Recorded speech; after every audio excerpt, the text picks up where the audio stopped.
On one of the coldest June days of the century, after 16 months of planning and watched by millions of people throughout the world, Her Majesty the Queen set out to be crowned. One of the world's oldest ceremonies was to mark the dawn of a new Elizabethan age. Now, in what has become the longest reign of any British monarch, the Queen talks for the first time about that day. You're not taking part in something, you don't actually see it. Her Majesty reveals her intimate knowledge of the crown jewels. He hands it that way, you see, Right, so that I yeah. put it on, The right when way. he hands it, then I put it on straight. So there are some disadvantages to crowns, but otherwise, they're quite important things. No British monarch has ever talked about their coronation on camera until now. And with unprecedented access to the royal collection, this programme unlocks the story of the crown jewels. The crown jewels matter. They are conductors for a feeling that we have about our country. And that is something that comes alive when they're actually used. We meet those who witnessed the events of that day. Everybody thought the Queen had arrived, so everybody stood up. 8,000 people stood up, when from underneath the organ loft came 4 cleaners with carpet sweepers. In a Britain recovering from war and austerity, nothing could be allowed to go wrong. Under there, we had a file of smelling salts. Finally, after 65 years, we tell the inside story of the crown jewels and the Queen's coronation. I mean, I've seen one coronation and been the recipient in the other, which is pretty remarkable.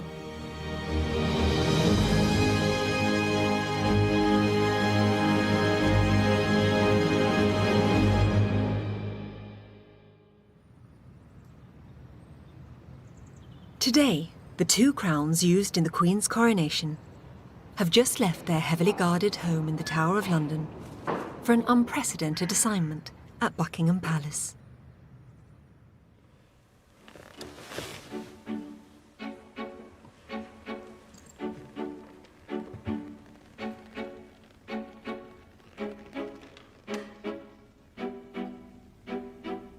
For the first time since her coronation, Her Majesty the Queen has agreed to talk about the ceremony that marked the start of her reign 65 years ago.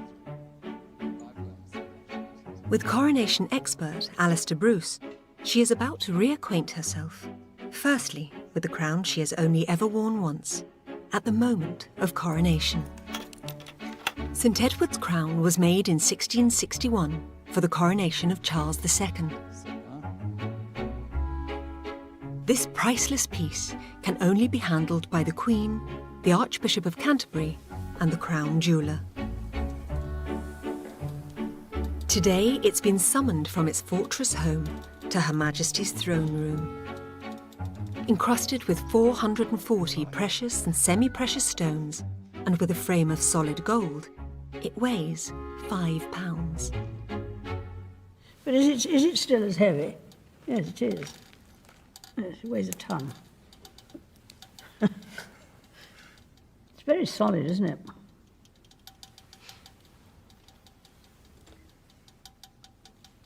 Ma'am, I don't suppose you've seen it much. No, I haven't. Since the Thank goodness. coronation. And it is impossible to tell which is front and back, I suppose.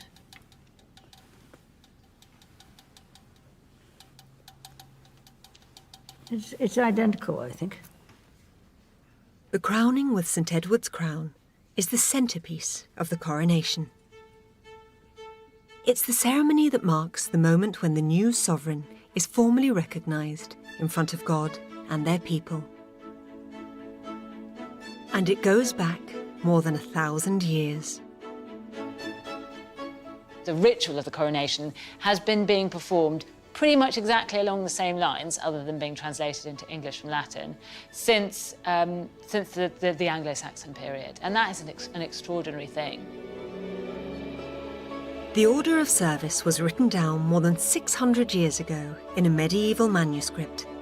It outlines the 5 stages of the coronation. They move from the recognition, where the monarch shows they aren't an imposter, via an oath and an anointing, to the crowning.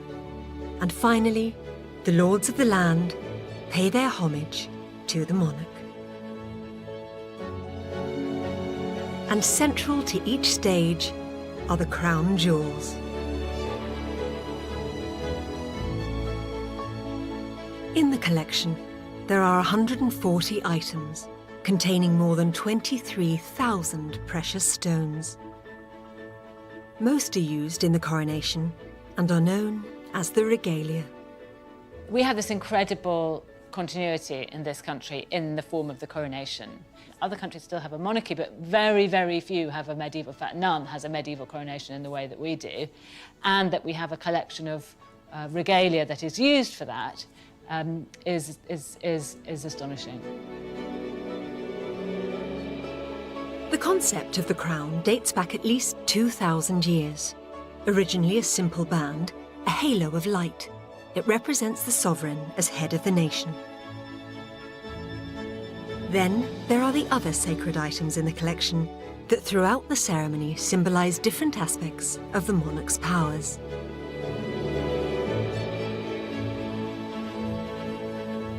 The orb is an expression of religious and moral authority. The scepter embodies power. The ampulla and spoon represent the most holy part of the ceremony, when the monarch is anointed with the coronation oil. And the sovereign's ring, known by some as the wedding ring of England, symbolises the lifetime commitment of the monarch. It's an amazing thing to see these objects, which in a way are very familiar to people from afar, but to see them up close like this, actually that proximity is extraordinary because you can really appreciate what astonishing objects they are. For many, the role of the crown jewels has been largely forgotten after 65 years without a coronation. They're not just objects of tremendous beauty and skill and craftsmanship and so on. They are an expression of the way in which authority has worked in this country, the relationship between the sovereign and the subject. So there is a kind of an expression of all of our history in that relationship, in those objects. The most important items used in the coronation are the monarch's 2 crowns. If the Queen has only worn St Edward's gold crown once, she is much more familiar with this, the diamond-encrusted Imperial State Crown. She wore it at the end of her coronation and for most state openings of Parliament since. You see, it's much smaller, isn't it? I mean, it was the same height. You know, it would have been up to about there when my father wore it. I mean, it was huge then. Yes, very unwieldy. It's difficult to always remember that diamonds are stones, so they're very heavy. Yes.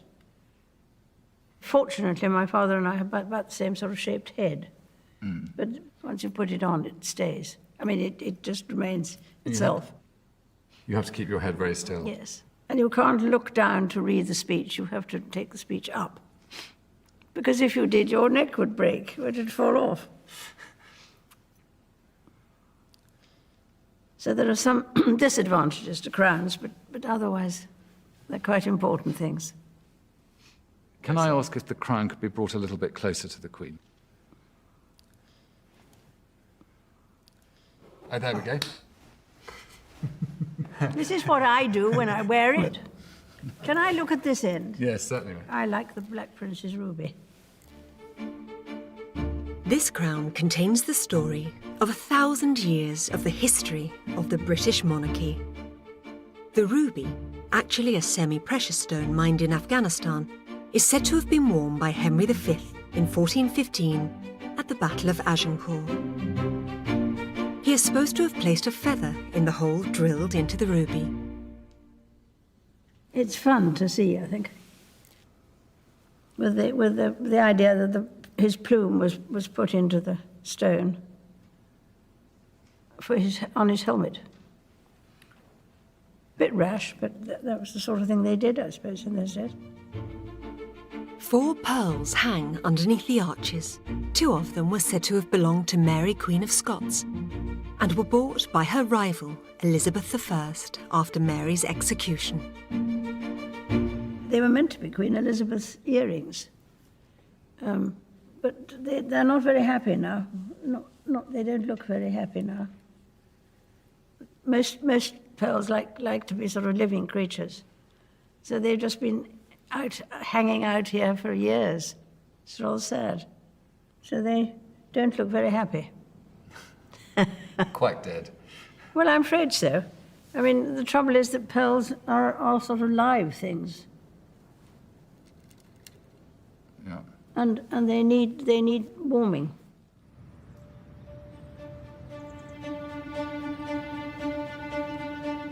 The Queen's relationship with the regalia began in 1937 at her father, King George VI's coronation.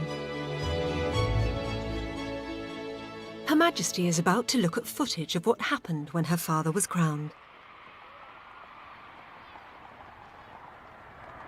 The coronation didn't quite go to plan. The Archbishop of Canterbury, who conducts the service, thought he'd cunningly marked the front of St Edward's crown with a piece of cotton. But at the vital moment, he couldn't find it. Now, this is when they'd lost the little piece of thread that the organisers had placed through the front arch. The King wrote in his diary, "I never did know whether it was put on the right way or not." I don't think the King was best pleased. No, he wasn't. An 11-year-old Princess Elizabeth attended the service. Her father was determined that his daughter's coronation would run more smoothly. I remember my father making me write down what I remembered about his coronation. It was very valuable. I've never seen it. The Queen's own account, written in a child's exercise book, contains remarkable insights. "I thought it all very, very wonderful, and I expect the Abbey did too. The arches and beams at the top were covered with a sort of haze of wonder as Papa was crowned. At least I thought so." The events left a lasting impression on the Queen. Can you remember that one almost better than yours? Because I wasn't doing anything. I was just sitting there. From that moment on, guided by her father, the Queen was preparing for her own coronation. No one was more aware of the importance of the crown jewels to the coronation and to the nation than the Queen's father. In the Second World War, when Britain faced the threat of Nazi invasion, the King was intimately involved in plans to keep the jewels out of Hitler's hands.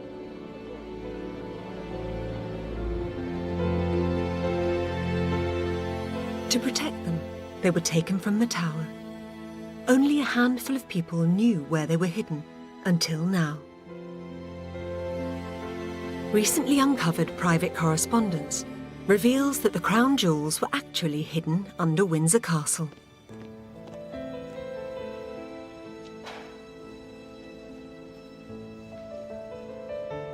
Librarian Oliver Urquhart Irvine, who discovered the letters, is showing Alistair Bruce their specially built secret hiding place, 60 feet below the castle. It was accessed by a medieval tunnel known as a sally port, a secret passage with a concealed entrance that was used in times of siege. Oh my goodness, look down there. You better lead us down. Yes, absolutely. Descend right beneath the castle.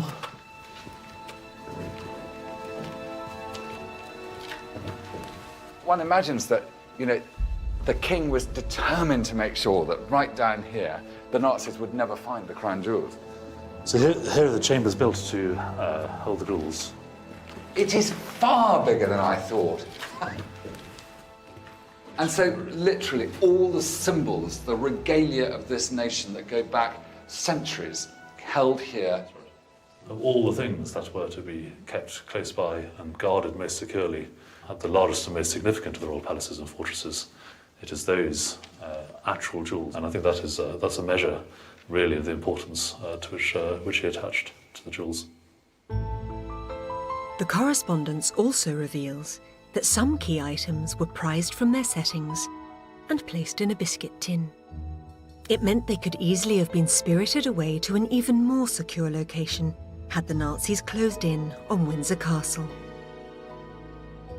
For Her Majesty the Queen, it's an intriguing and unknown story. You think they were at Windsor? They were definitely, ma'am, yeah. The librarian gouged the principal stones out of the crown jewels and put them into a wrap them up, put them into a jar, and put them in a Bath Oliver tin. And hid them. Brilliant, absolutely brilliant. Did he remember where he put them? In the Sally Because he Port. might have died in the middle. I think the king was told, ma'am. The Queen, like the crown jewels, spent the war at Windsor, but she was never aware of the treasure beneath her feet. I mean, we were told nothing. I mean, we were only children then. But I mean, we didn't know anything that was. Well, I mean, all the pictures disappeared and everything disappeared, and one was never told anything. It was, you know, a secret, I suppose. The road to the Queen's own coronation began on February the 6th, 1952.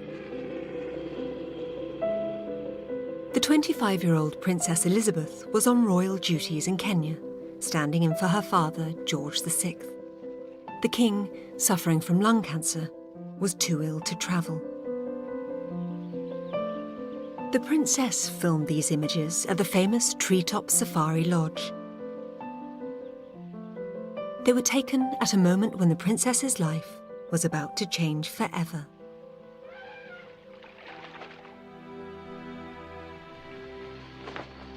Hours later, on the morning of the 6th of February, the king died at Sandringham in his sleep.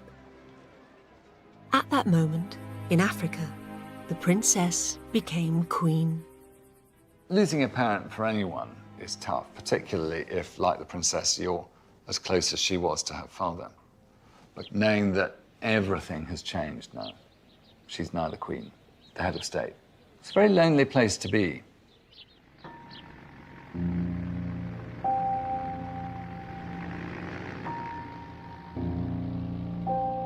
The Queen flew home for the lying in state of her beloved father. The imperial state crown, the sceptre and the orb were taken from the Tower to lie on the King's coffin in Westminster Hall.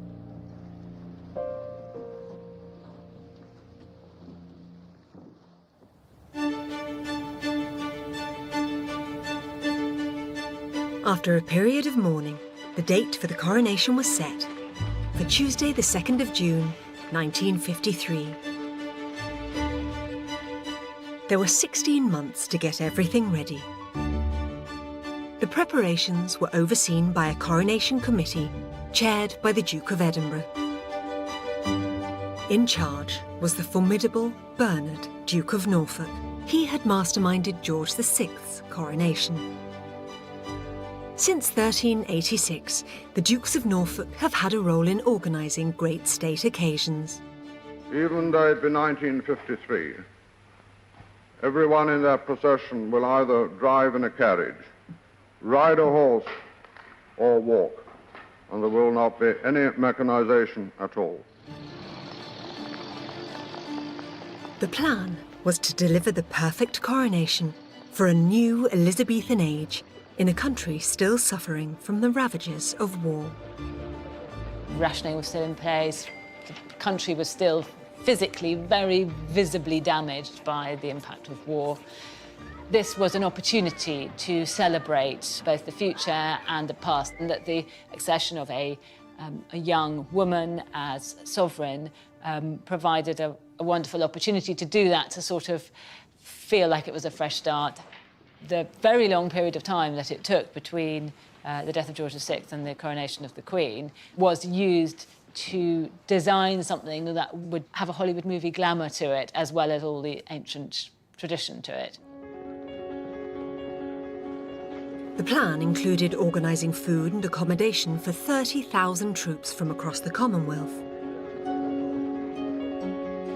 and building 27 miles of seating along the processional route.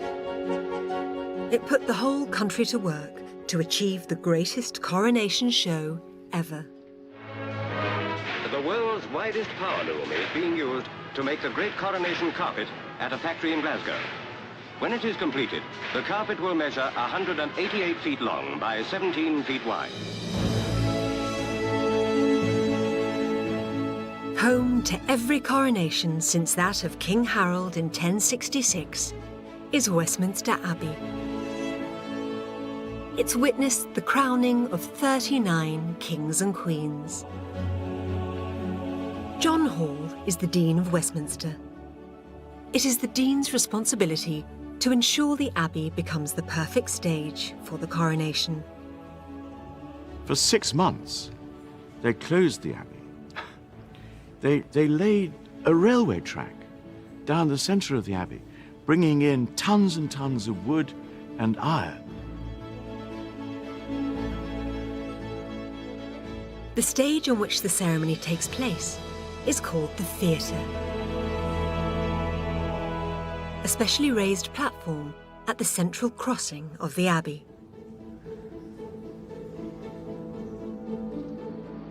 The rest of the Abbey had to be transformed into a stadium for thousands of guests.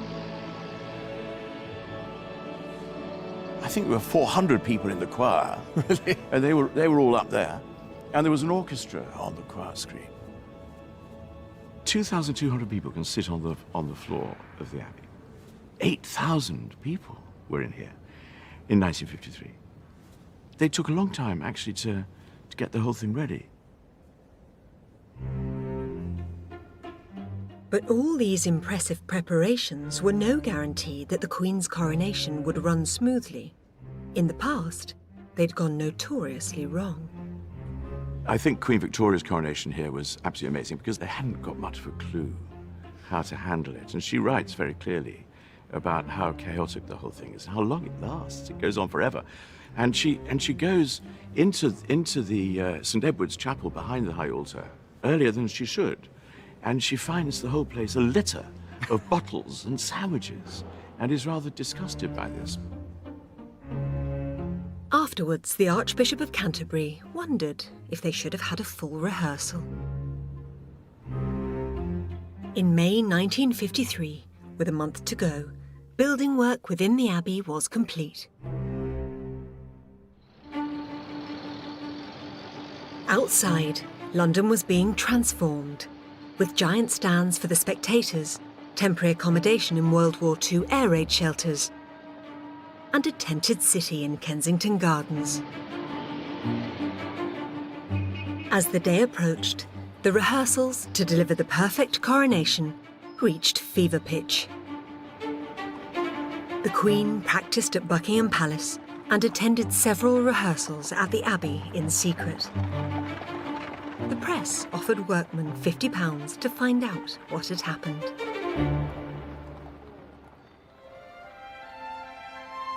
Lady Anne Glenconner, then aged 19, was chosen by the Queen as one of her 6 maids of honour.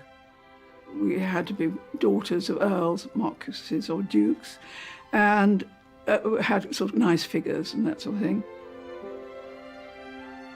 In post-war Britain, they provided much-needed glamour. In those days, there weren't any sort of girl bands like there are. And I always, perhaps rather sillily, say we were all like the Spice Girls because suddenly we were in all the newspapers, the press followed us. Well, this is my box I got my coronation dress in, a huge box.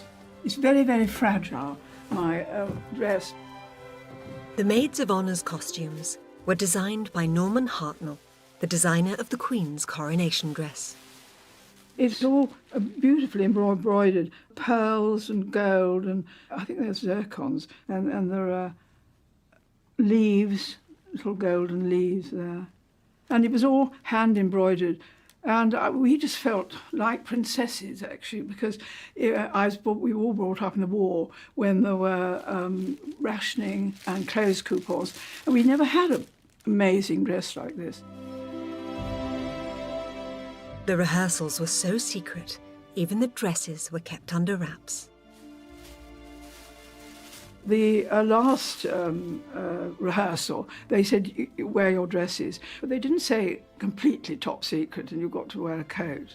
So anyway, I just had a white shawl, and as we came out, there was a wind blowing, it blew my shawl back, and there was I, exposed, head to toe, in this wonderful dress, and so embarrassing, on the front of a newspaper, headline saying she didn't know it was a secret. So I thought, well, I'm going to be struck off. I'm going to get a telephone call by the Duke of Norfolk saying, sorry, you know, we're going to have to find somebody else. But anyway, it didn't happen. For the final dress rehearsal, 4 days before the coronation, all the key participants other than the Queen were brought together for the first time. The ringmaster, Bernard, Duke of Norfolk, was in his element. That brings back lots of memories. There am I, the second from the right by the train. The Duke of Norfolk was absolutely fantastic. He'd done the coronation of the late king, so he knew exactly every detail about exactly what we were to wear, what the jewellery, the height of our shoes. Duke Bernard was an absolute stickler for discipline. When a bishop took an unauthorised holiday, the Duke sent a police car to drag him back. I think it must have been pretty scary to be at a rehearsal with Bernard Norfolk. He knew minute by minute where every single person should be, and when you see the plans, it is literally a ballet. Things move, everything moves precisely. And when Randolph Churchill, who was the son of Winston Churchill, thought it looked like a bit of an untidy ballet, very quickly Bernard's representative came over and said, I think you need to remember there's room in the tower still. For the dress rehearsal, Bernard's wife, the Duchess of Norfolk, stood in for the Queen. There is the crown. The Duchess of Norfolk is being crowned. It all seemed so much more real. We realised what it was going to look like.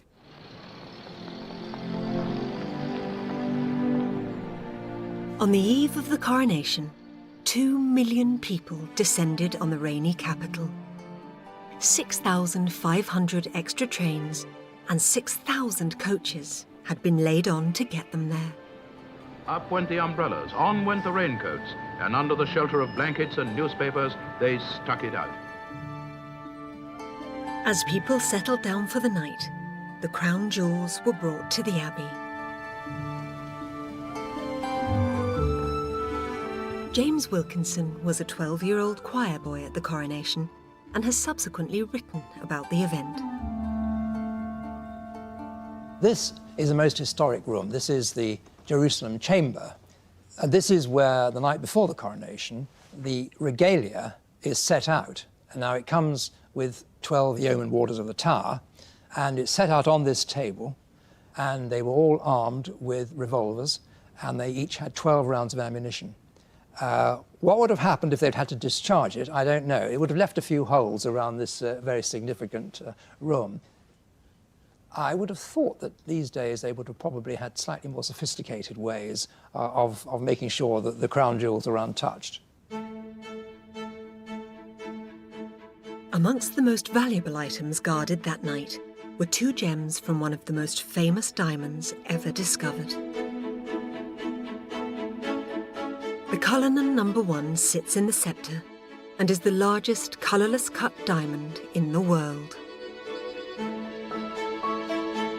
Its smaller sister, the Cullinan No. 2, is mounted in the imperial state crown. In total, 9 diamonds were fashioned from the legendary Cullinan.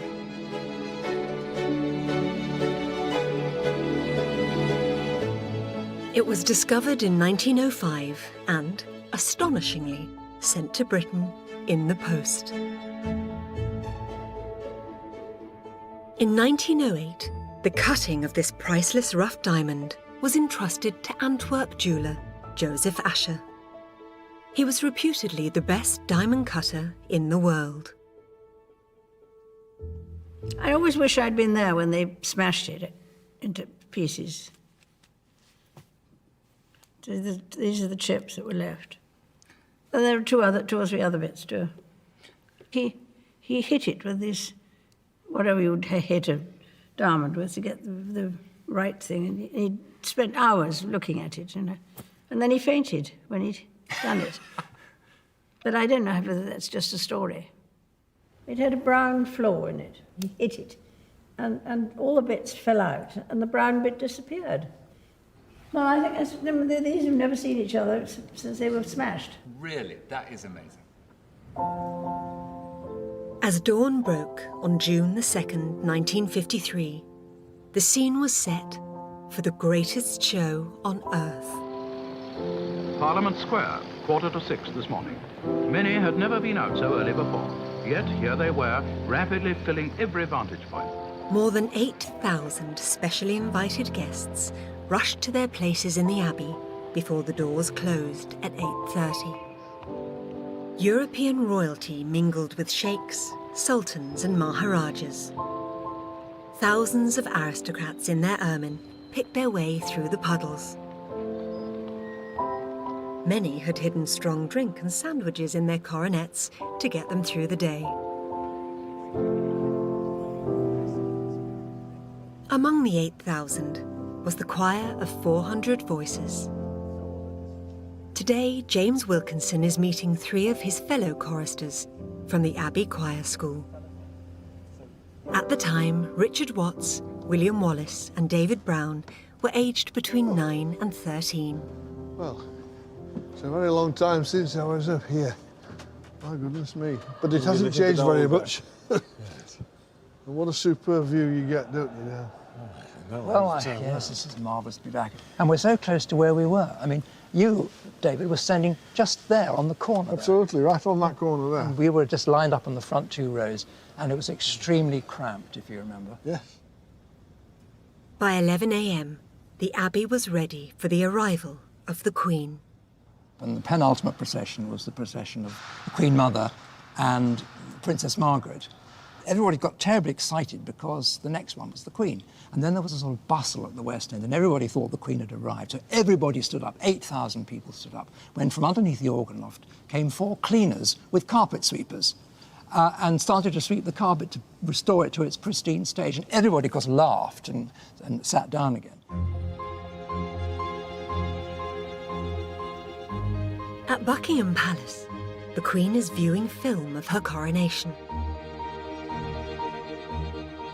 Cameras filmed throughout the day, and even though the Queen commissioned some of the footage, it's the first time she has ever reviewed the event. A very long day. We're not taking part in something, you don't actually see it. No. I don't suppose you've seen these films very often, ma'am. I don't suppose I've ever seen it. As the Queen's carriage left the palace courtyard, her children remained at home. Now, there are your children watching. And Prince Charles says that you rehearsed wearing the crown before the event. In fact, he says at bath times, which is rather sweet. Because only Prince Charles actually witnessed it, hasn't that? Princess Anne stayed back here. And he only came for 10 minutes, I think. What did the 2 children do for most of the day? Can you remember, ma'am? No idea, I wasn't there. No. I wasn't there. I have no idea what they did. But there were a lot of other people in the palace as well, I think. Lots of children. The Queen set out for Westminster Abbey in the gold state coach. It weighs nearly 4 tons. Horrible. It's not meant for travelling in at all. I mean, it's just not, it's only sprung on leather. So it rocks around a lot. It's not very comfortable. Were you in it for a long time then? Probably Halfway around London. Really? We must have gone about 4 or 5 miles. We can only go at a walking pace. Yeah. The horses couldn't possibly go any faster. Right. It's so heavy. Really? Mm. But you look really high up there, so I presume the But view... it is very high. I mean, look at the size of the man. Yeah.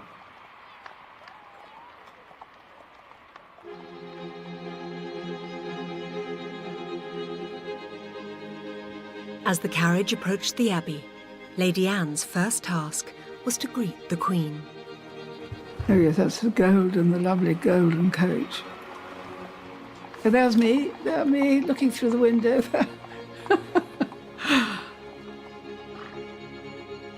Well, this is a Queen coming in. Well, there's the Duke of Norfolk. There's me on the left, taking up my bit of the train. There I am going past. It was so exciting seeing her. I mean, she looked absolutely beautiful, you know. We hadn't seen her in her dress, and she had the tiniest waist and the most wonderful complexion and eyes. She's beautiful, absolutely beautiful.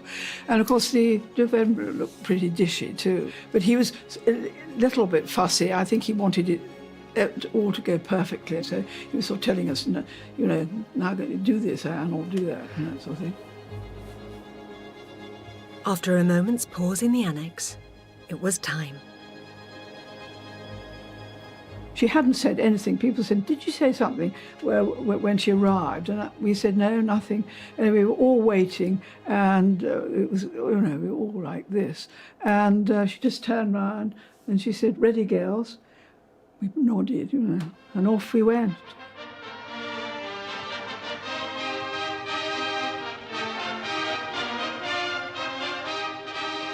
The 8,000 guests were packed to the rafters to see a 27-year-old crowned queen.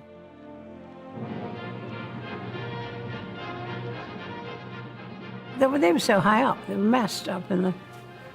I mean, we were in the bottom and everything was happening, you know, they were all sitting at the top. It was so full that it rather takes away the height of it.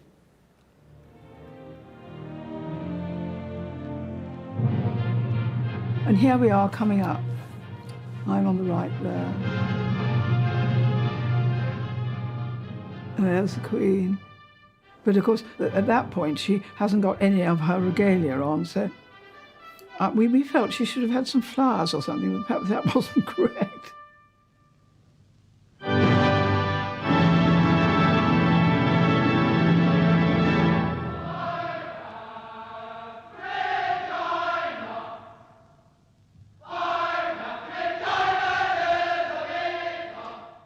The Queen's coronation dress was embroidered in silk with pearls and gold and silver bullion thread. Well, I remember one moment when I was going against the pile of the carpet and I couldn't move at all. Really? Yes, Just caught your... they hadn't thought of that. In the organ loft, choir boy David Brown was one of 3 soloists. There were just 4 bars intro, and I came in, and there were 3 of us who were going to do this solo. And I think, looking back, to have 3 boys on standby, as it were, to do the solo, you never know what's likely to happen in situations like that. Nerves weren't the only difficulty for the choir. They were so spread out, they needed 3 conductors. Some of the choir were stuck further back, or even some behind the organ pipes. Yes. You, So they couldn't see a thing. They couldn't see anything that was being... So they needed a sort of relay system of conducting. Yes. The ceremony began with the first stage, the recognition. The tradition dates back to the year 973. I here present unto you Queen Elizabeth, your undoubted Queen. Wherefore all the Queen faced the peers of the land to confirm she wasn't an imposter. Are you willing to do the same?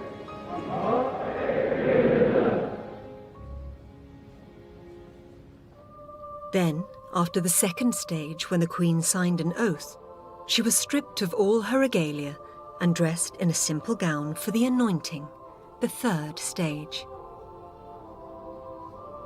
The only thing we couldn't remove were the earrings. That would have taken too long and been too fiddly. We had enough trouble with the necklace. Awful lot of walking backwards, wasn't there? It's such a ballet, isn't it? Everyone knows precisely where to go. Well, they jolly well should have done after the number of rehearsals we had.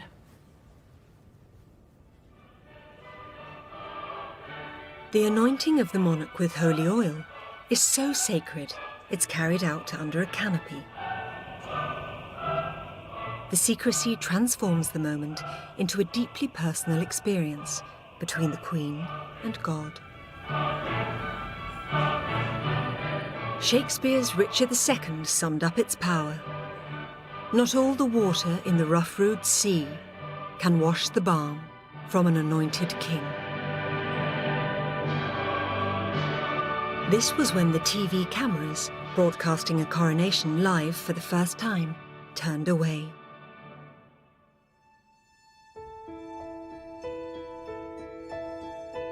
The anointing oil is held in a solid gold flask called an ampulla. It is 8 inches tall and shaped like an eagle. It's to give the biblical impression that the word of God is flown down to us from heaven on the back of the greatest of the beasts of the air. And so the essence is that the oil is being brought to the point of coronation from God himself.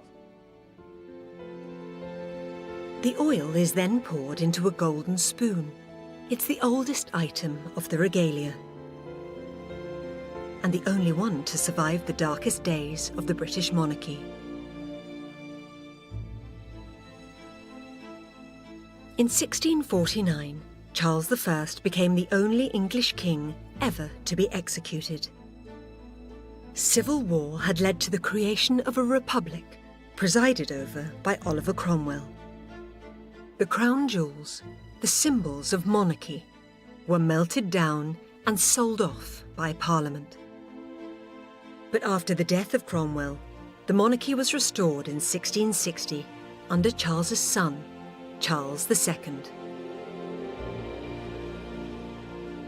This is the one object which absolutely unquestionably survived the destruction at the end of the Civil War. This is a 12th century piece, and like all the other objects that were in the collection before the restoration of the monarchy, it was sold. But the man who bought it held on to it, and when the restoration of the monarchy happened, he very sensibly presented himself to Charles II, saying how thrilled he was that the restoration had happened and how it's what he'd always wanted. So it is a really, really special object because everything else is essentially a creation of the 1660s or later. And this isn't just a little bit before, it's 400 years earlier. The anointing oil is traditionally held in great secrecy by the Dean of Westminster at the Abbey.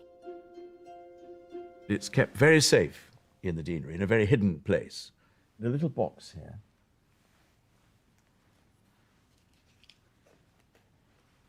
Which has in it a flask containing the oil from 1953. And it's not just olive oil, it's quite a complex mixture of different things. This is the recipe for the coronation oil, and the composition of the oil was founded upon that used in the 17th century. And then you see what it consists of: sesame and olive oil, perfume with roses, orange flowers, jasmine, musk civet, and ambergris. Each item of the regalia has a role in the coronation. The jewelled sword of offering was originally designed for the coronation of George IV in 1821. The handle is emblazoned with English acorns and oak leaves in emeralds and diamonds. It represents the monarch's defence of their kingdom. Then, just before the crowning, the Queen received the orb and the sceptre, the most important items after the crowns. The heavily jewelled orb represents earthly duty, and the cross above it, both religious and moral authority. Then the Queen receives the sceptre, the symbol of power. She holds it wearing a glove to remind her to use that power wisely. The sceptre expresses something of the sovereign's military sort of strength, authority, a baton of power, if you like, with the fact that it incorporates this arguably most important gem in the world, the largest flawless diamond in the world. And it is something to behold. It really is.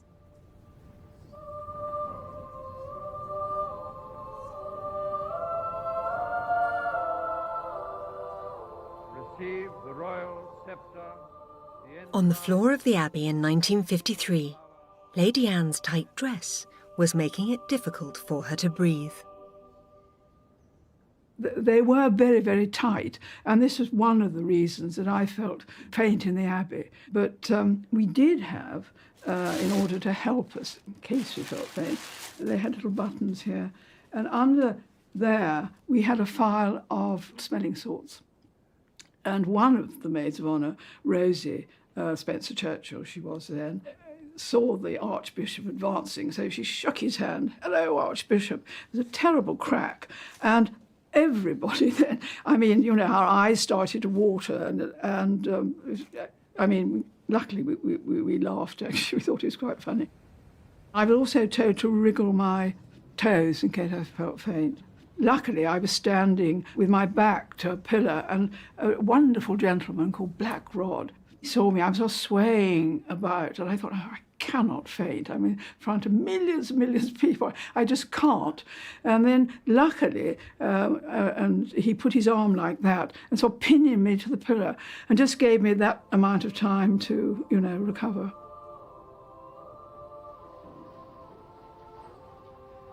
Then the fourth stage of the ceremony, the supreme moment everyone had been waiting for. St. Edward's crown, used solely for the moment of coronation, was blessed by the Archbishop of Canterbury and placed on the Queen's head.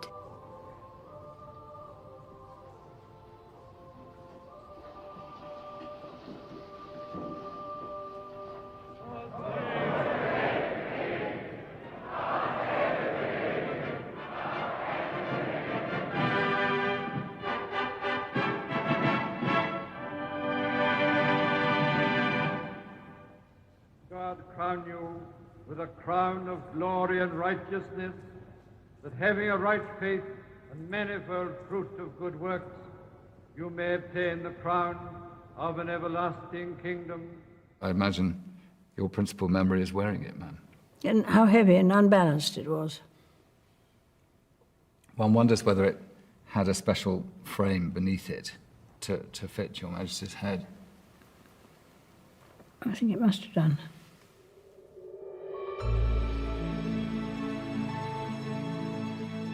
The St. Edward's crown we see today was made in 1661 and represents the return of monarchy after the Civil War.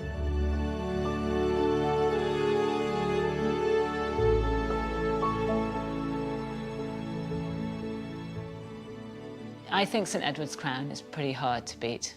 Made for Charles II when the monarchy itself was being restored, not just an object being made, but a whole institution recreated. They called it St. Edward's crown because it was to replace the one that had supposedly belonged to Edward the Confessor. Edward the Confessor, who reigned until 1066, represented hundreds of years of tradition that had gone before the Civil War. And that heritage was of particular importance to those restoring Charles II to the throne. When they were making this in 1660, people were brought out who could remember what the old crown looked like, and there was an attempt to try and recreate something that had been lost in 1649. And so it's a sort of echo of the Middle Ages, as well as being a really beautiful piece of 17th century goldsmith's work. It absolutely mattered in 1660 that this should be done to the highest possible standard, and it should be an expression of the clarity and the certainty of a people who had decided that they wanted monarchy back. For the fifth and final stage of the ceremony, the enthronement and the homage, the Queen was symbolically lifted onto a raised platform by the bishops of Bath and Wells and of Durham. You can see that the Bishop of Bath and Wells is very attentive, man. He was very good. Now, the role of those two bishops is supposed to take the weight of the crown, but they never needed to do that, man. Really? I thought they were just there to hold one's clothes, to stop one falling over them. After her peers had paid homage, the Queen retired to the shrine behind the altar. This time, unlike at Queen Victoria's coronation, there were no half-finished sandwiches or bottles of wine. This is the shrine of Edward the Confessor. It's the place where 5 kings and 4 queens are buried. Edward the Confessor, Henry V, and Edward III. The Queen was surrounded by 1,000 years of royal history. Here, St. Edward's crown, the symbol of the moment of coronation, was replaced with the glorious gem-encrusted imperial state crown. Within its cross is a blue sapphire, said to have been taken from the ring finger of Edward the Confessor's body as it lay within the shrine. In the circlet is a second, larger sapphire of 104 carat, known as the Stuart sapphire. It's a pale. But never mind, and also it's extremely useful because it tells one which is the back and which is the front. Very useful. No difficulties like the Archbishop. No. Lord Great Chamberlain has to hand it properly. Which way round does he hand it to? Well, he hands it that way, you see, Right, so that I yeah. put it on. The right When way. he hands it, then I put it on straight. Yeah, Yeah. it fits. See. Heavy? Well, I think it's 3 pounds or something. Quite heavy. Comfortable, ma'am? No. No, nothing like that is comfortable. No. The more jewels, the better. George IV invented that, didn't he? I think so, ma'am, yes. He loved jewellery and colour. George IV's coronation was the most expensive and extravagant ever. Following revolution and republicanism in 18th century France and America, he delivered a much-needed show of regal splendour. When you go to Parliament, ma'am, you wear what he originally wore on the way to his coronation, that diadem. Yes, and can you imagine a man having had that made for him? Fascinating. He did have a sense of some style, I think. Oh, he did. At the coronation, after private contemplation within St. Edward's shrine, the Queen emerged wearing the imperial state crown. Oh, here we are. Now, we've been behind the rood screen. We've got a different train on, as you can see. It's got much more embroidery, this train. The other one was plain. And we were having to walk down these steps. I remember thinking, I mustn't look down. You know, we were told not to look down. But it was quite difficult. I thought, oh, goodness, if one of us trips, but we didn't.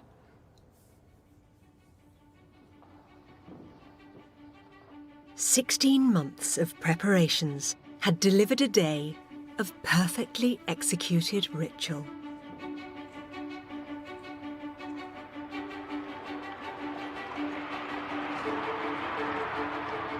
As 2 million well-wishers cheered her on, the Queen began her triumphant journey through the capital. It took the 29,000 troops from 129 nations 2 hours to march along the 5-mile processional route.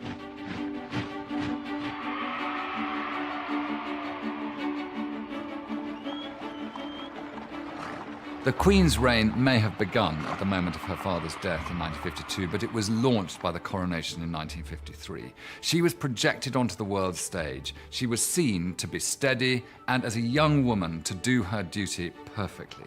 But it recognised in a moment an old-fashioned, ancient kingdom, marking the start of this new and vibrant reign.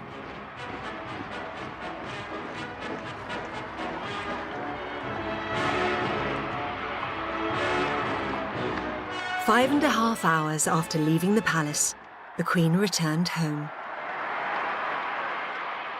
As the crowd rushed to celebrate at the palace gates, the Queen's personal footage reveals a more informal mood behind the scenes. What did I do with the sceptre then? Gone. In that few minutes, they've given it back to you, I think, because there you are, with both. Somebody picked it up and took it out. That's Jane Stewart. She tripped. Yes, she was rather embarrassed. And the Queen, look at the Queen smiling. We're all smiling. I've got the giggles behind Jane. And there I am, laughing. Such fun for the children. Prince Charles. Not what they're meant to do. Not what they're meant to do. Must be such a relief for them not to have the crown on. But it was lovely. I mean, that bit was such fun because, you know, everything had gone exactly as it should have. People say, oh, was your wedding the most amazing day of your life?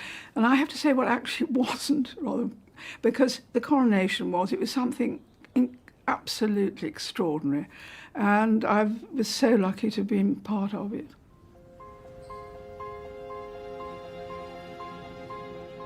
For the very first time, after 65 years, Her Majesty has added her unique voice to the events that announced her reign and marked the start of a new era. It's the sort of, I suppose, the sort of beginning of one's life, really, as a sovereign.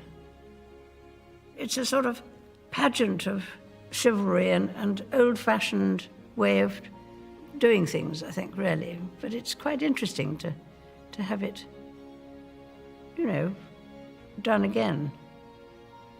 I mean, I've seen one coronation and been the recipient in the other, which is pretty remarkable.